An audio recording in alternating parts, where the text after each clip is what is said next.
Assalamualaikum warahmatullahi wabarakatuh. GMNU TV kembali hadir menemani Anda untuk berbagi pengetahuan dan wawasan keislaman. Sebelum menonton lebih jauh, jangan lupa like, komen, dan subscribe dulu untuk mendukung channel ini.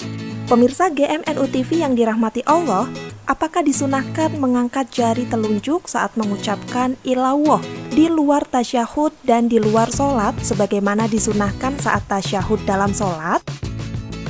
Imam Ibnu Hajar menjawab, tidak disunahkan di luar tasyahud dan di luar sholat, karena mayoritas gerakan sholat bersifat ta'abudi, maka hal di luar sholat tidak boleh dikiaskan dengannya.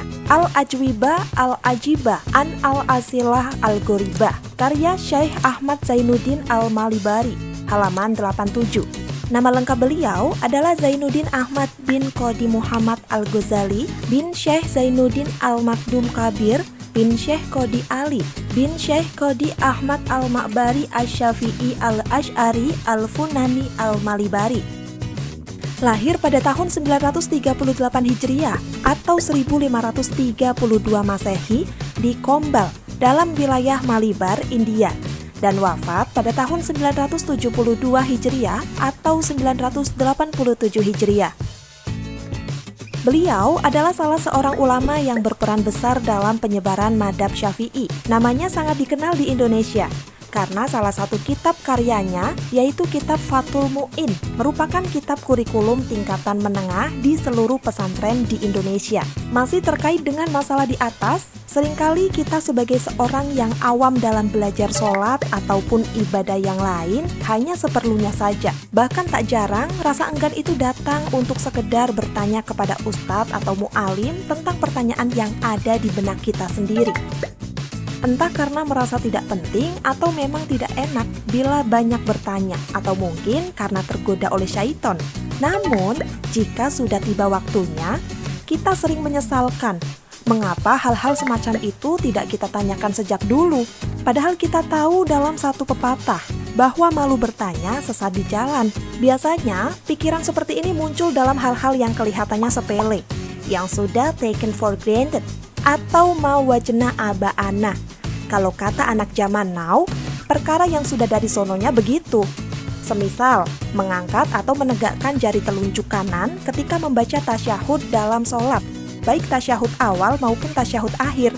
Nah, mari kita pelajari sedikit tentang kesunahan dan hikmah dalam hal mengangkat telunjuk ketika tasyahud. Kita tahu, para ustadz, kiai, dan mu'alim sedari dulu juga mengajari sholat demikian, turun-temurun dari gurunya hingga Rasulullah SAW, sebagaimana dalam hadisnya yang populer, yang artinya Rasulullah SAW bersabda, "Sholatlah kalian sebagaimana kamu melihat tata cara sholatku."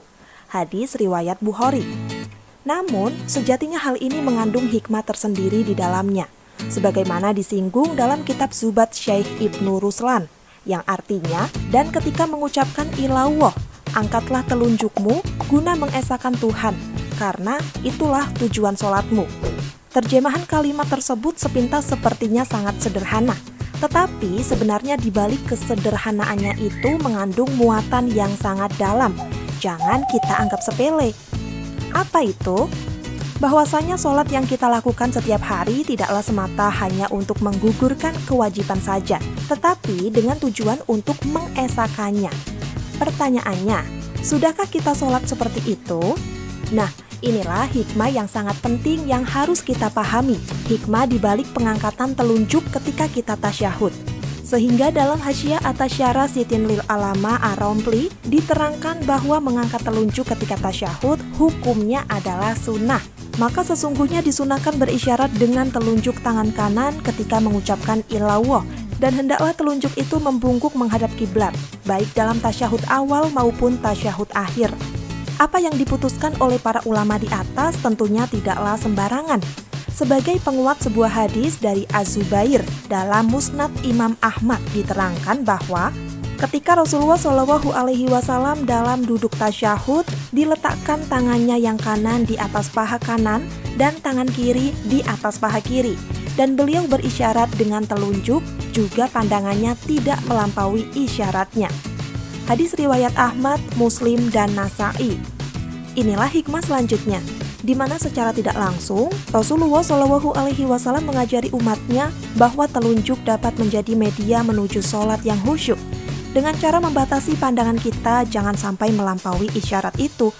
Metode seperti ini mungkin dapat dikembangkan lagi bagi mereka yang memiliki semangat menuju sholat khusyuk. Wallahu a'lam bishawab. Demikian, semoga bermanfaat. Dan untuk kalian yang memiliki pertanyaan seputar pengetahuan dan wawasan keislaman yang masih Anda bingungkan, yuk tulis di kolom komentar ya. Insya Allah akan kami jawab di video berikutnya. Terima kasih. Wallahul muwafiq ila aqwamit thoriq. Wassalamualaikum warahmatullahi wabarakatuh.